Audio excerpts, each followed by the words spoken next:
So welcome back. Today's video is why I got an induction and would I do it again? This video is all about childbirth. The reason I want to talk about it now, 8 months postpartum, is because it's been on my mind a lot.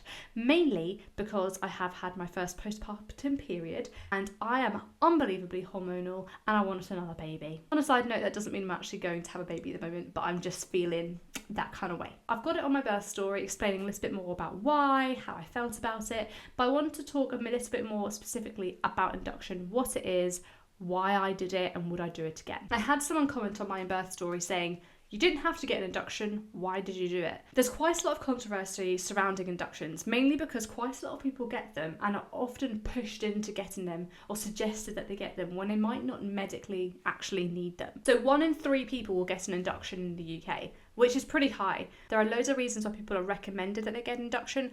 For example, they've gone over their due date and they're like 41, 42 weeks pregnant. Another reason why it might be induced is if your waters are broken. If your waters break and you don't go into labour, there's risk of infections. Another reason is baby is growth restricted, or there are health complications to mum and baby, for example, preeclampsia. There are also lots of personal choice reasons. Some people might like to have it scheduled in, but there are also some cons. For example, your body isn't ready. Like if you haven't gone into labour, your body's not ready to push that baby out yet. An induction of labour can also be a little bit more painful, a little bit more intense than a natural labour. There are also then higher chances of complications. For example, you might have to have an assisted instrumental birth, like with ventouse, or forceps, or then you may well get a cesarean as well. If you're pregnant and you're thinking about getting an induction, whether your midwife or your consultant has recommended that you should get one, I'm not going to tell you whether you should or shouldn't. Go and research that for yourself. What are inductions? An induction is inducing labour. So your labour hasn't started naturally, or it has started naturally. For example, your waters have broken, but you haven't gone into spontaneous labour. First stage is softening your uterus. It's quite tight and it needs to open up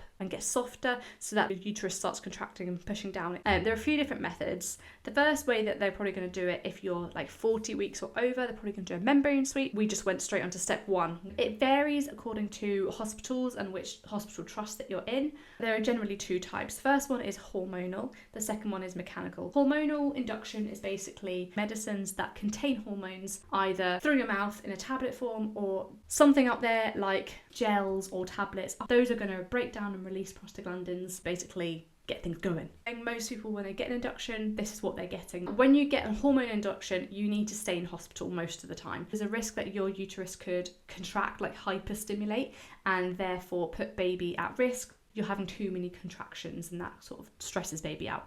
It can take a long time, mainly because when you're in hospital, there are a lot of people that will be coming and going as emergencies. So a big con is because you can't go home, you're not really relaxed. When you want to go into spontaneous natural labour, they say that you want to be as relaxed as you can. I did hypnobirthing, and the biggest thing I took away was just chill out, because you want as much oxytocin going through your body as possible. You don't want any of these stress hormones like cortisol, because if you're stressed and you're tense and you're anxious, your body isn't going to relax. It's not going to want to give birth. So that's a big thing I would recommend looking into more, trying to see if you can get a method where you can go home, because statistics show that once you do go to hospital, you're much more likely to have a slightly more complicated or potentially traumatic labour because you're not as relaxed. So you want to stay at home for as long as you can. So benefits is that you might go into spontaneous labour, so you might just start contracting, you might not need to go on the hormone drip. And another benefit is that there's not as much insertion as the mechanical way. Now, your girl, she had the mechanical way. Actually, I loved it, personally. Anyway, mechanical induction. There are 2 main methods. The first one is the newest way that new trusts are actually getting as the standard procedure, but it's not in every hospital. The first one is dilapan. These are basically little rods that you get pushed up inside you, and through osmosis, they attract water and swell up. And because they get absorbed, they get bigger and they sort of stretch your cervix open. And then the next day, you get them pulled out. It sounds actually not that bad. It's if you imagine it as putting little tampons up. I had that done. I'll talk more about my experience a bit later on. Or you have the Cook's balloon catheter. This is basically a little rod that has 2 balloons on either side. One goes at the top of your cervix and one goes at the bottom of your cervix. You absorb water and get bigger and bigger and swell up, and to the size of golf balls. And it basically just rubs together, and in the hope that it will open up. Risks. It can be uncomfortable. You may also likely need the drip as well. When your cervix gets sort of opened up, you definitely can go into natural spontaneous labour. Benefits is that you can go home. This is a massive, massive benefit with the hormonal methods of induction. I'm such a pro to being on a hospital ward, having people coming in, feeling stressed, anxious, what's going to happen when we go into labour. Much less risk of hyperstimulation of your cervix, so that's why you can go home. The Dilapan is, in many hospitals, the first line of call that they're going to go to now, because they do want to get away from the gels and pessaries, because it can be a lot of faff. A lot of the time they don't actually work. You can have a couple of rounds of gels and pessaries and it can take a long time. Step 2, you need to break the waters. Now what they're going to do is they're going to put speculum in, they're going to open you up, and they're going to get a little plastic hook and they're going to hook the membranes around baby's head, and it's going to come out. It might not be a gush, it might be a little squish, squish, squish. It's an experience. I'm not going to kid you that it's maybe not the most fun part. When they break your waters, use gas and air. This is likely going to happen to you. If this is your first baby, then 6 out of 7 women will have their waters broken artificially. If this is a baby after your first, your second, your third, your fifth, then 2 out of 3 women will have their waters broken artificially. Step 3, if you still haven't gone into spontaneous labour, this stage is the drip. Get a cannula in the back of your hand, hook you up to an IV, and they start pumping you with, let me read it out loud, syntocinon. Syntocinon? Is that right? Basically an artificial version of oxytocin. Women that have inductions often say that the induction is actually more painful than a natural birth, because when you have a natural birth you release oxytocin. You're much more likely to feel like your natural pain relief. And artificial oxytocin, it doesn't go through the blood-brain barrier. This basically means that your body's going to be contracting, but it's not going to be sending a message to your brain to say, hey, we need some natural pain relief, we need some feel-good hormones. You're not going to get that, which means that you're just feeling all the pain. It can be quite intense. The risk also is when you go on the drip, it can be a bit hard to control how many contractions you're having. The risk when you have too many contractions is that baby's heart rate can then go up and it can escalate and baby can get tired. When you start going on the oxytocin drip, it can be okay for a while, but then it starts ramping up. And she ramps up, let me tell you. You might want to choose some pain relief at this point. I would massively advocate that you do a birth plan. So go through like an A, B and C birth that you want. What's your optimal? What's your middle? What's your worst? And what would you do in each of those scenarios? On to me. I got an induction because my baby, throughout my pregnancy, we had got growth scans. I had something called low PAP-A. It's like a little growth like hormone in the placenta that was registering on the low side. So that meant that they were just cautious that my baby might not grow as much. My last growth scan at 38 weeks pregnant, they couldn't measure his head anymore. They only had 2 measurements to grow on. Because they only had 2 measurements, they couldn't get an accurate reading. They thought that my baby had sort of stopped growing. That wasn't the case. He was a very long, big baby. They recommended that I get an induction because they suspected that he might have stopped growing. That wasn't a very good reason to actually have an induction. Inductions are normally recommended for people that have a medical complication. The unfortunate reality is that a lot of consultants are actually going to probably push for you to get an induction. If you've done your research and you think, I really don't want an induction, don't feel pressure. It can't make you do anything. Push back if you're unsure. Really question them why. When it came to myself, I had said throughout my whole pregnancy, I do not want an induction. I would do anything to avoid an induction. When she had said, I think that we should book you in for an induction next week, I burst into tears. Oh my, it's like an absolute worst case scenario for me. And then, to be honest, I went home and I thought about it a few days later and I said, actually, no, do you know what? We're going to do it. I was so big and I had really bad sciatica. I was just not sleeping well. I was in a lot of pain and I just wanted baby out of me. The reality is that when it's your first pregnancy, you're likely going to go overdue, and I just thought I couldn't go for another 3 or 4 weeks. My actual induction experience was, I think, generally quite positive. I went in and I got my Dilapan inserted. When I got that inserted, they put you on a bed, they raise you up high, they insert a speculum and they open you up. That is actually really uncomfortable. It wasn't very comfortable, I'm not going to lie. We then went home and I think about 16 hours later we came back in and had to get them removed. Now I was really anxious about this because the night before when they got them inserted, it wasn't pleasant. So I was really anxious about getting them removed. Luckily, the midwives that were on shift, they said, take some gas and air because this isn't particularly comfortable. If they had told me that I could use gas and air when I got it inserted, I would have. Removal was actually quite traumatic, I'm not going to lie, because they lost one.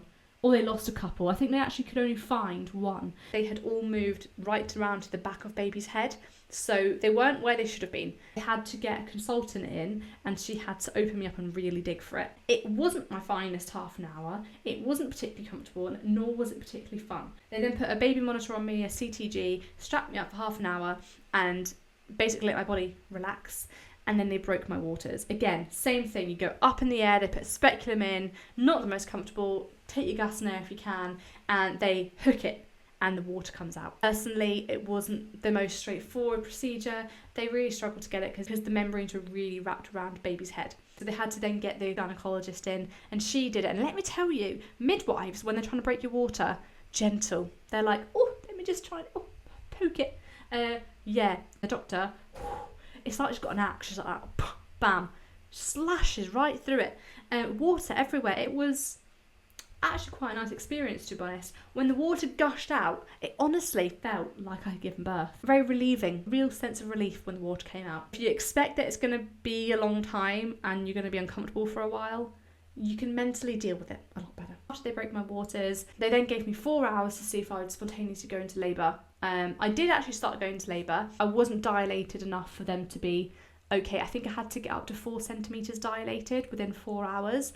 I got up to about 3. So they were like, nah, we're going to put you on a hormone drip. Which in retrospect, I don't really like that they did that, because I knew that my body was contracting. I was going into spontaneous labour. Put you on the drip, and it can take a wee while for the hormones to all into your system. But once they do, it starts. I was having too many contractions. So basically, I think you're meant to get like 4 every 10 minutes. I was getting like 5 or 6. I wasn't having a break. By the time that I was really, really in active labour, I was so exhausted that I would have a contraction, I would fall asleep, and then I would wake up about 20 seconds later having a contraction. I was also on a lot of pain medication. I didn't really anticipate what pain meds I would take. I didn't really want to get an epidural. I started off taking ibuprofen, I think, and then I went to the codeine, and then I went to the next one up. I took everything.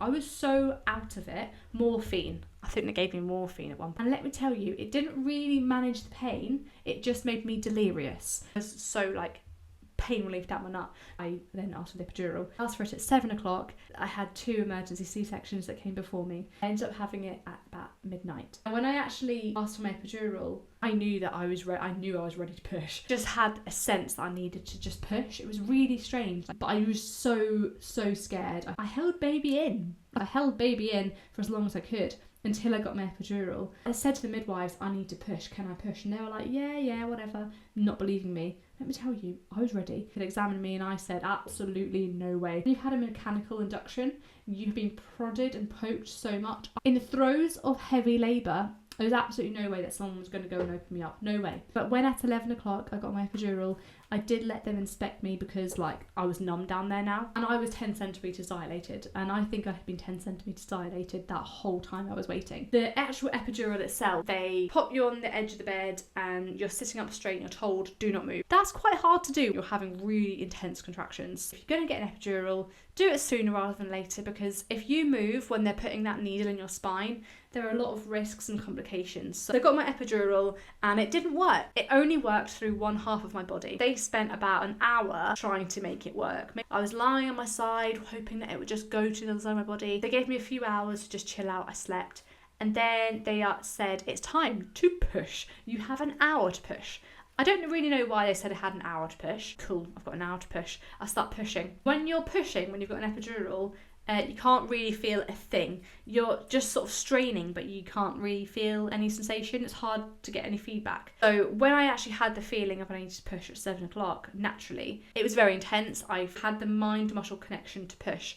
With the epidural, not at all. I spent an hour pushing. I just felt like I wasn't getting anywhere, and I wasn't getting anywhere. By the end of that hour, they said, right, okay, now you've got 10 minutes. You have to get baby out. This baby's heart rate is dropping. And someone says, you need to get baby out within 10 minutes, otherwise we're going to have to operate. Is scary. And they eventually started saying, we can see baby's head. And by the time that baby's head was almost there, still couldn't get enough momentum. Had to cut me, and then they put a ventouse on. Well, they actually said they wanted to use forceps. Forceps were my one and only biggest no. Then they said that they could give me a ventouse, which is like a suction cup, which I said yes to. They put a little cup on Harris's head. I pushed, and every time I had a contraction, they would pull. Within 2 or 3 pushes, Harris was out, and I had given birth. I'm not gonna lie, it was amazing. I loved it. There were definitely bits that I think were not very nice. I went into it having done hypnobirthing. I had prepared myself and done so much reading into all the different types of procedures, all the different risks, that I knew what I was doing. And whenever anything went wrong, I felt like I was empowered enough to make an educated decision. Ultimately, it's your life and your baby's life that's in stake. I would be prepared as you can. The big question is, would I get an induction again? If I had a medical reason that they recommended an induction to me, I probably would take it. I wouldn't feel anywhere near as scared to get an induction, especially if they had a mechanical means like Dilapan. It really, really did take away a lot of uncertainty that the hormonal inductions do bring. If you're pregnant and if you're being recommended to get an induction, do some research, but I wouldn't feel scared. If you go into childbirth feeling anxious and scared, you're already on a bit of a back foot. Go in there feeling confident, because trust me, you can do this. You're going to give birth, baby's going to be safe, and even if things don't go to plan, you're going to be okay, you're going to be safe, and baby's going to get here. That's the main thing. And on that note, I hope this video has been really helpful. Let me know if you've got anything from it. Give me a like, comment below, and subscribe, and I'll see you for the next one. See you later.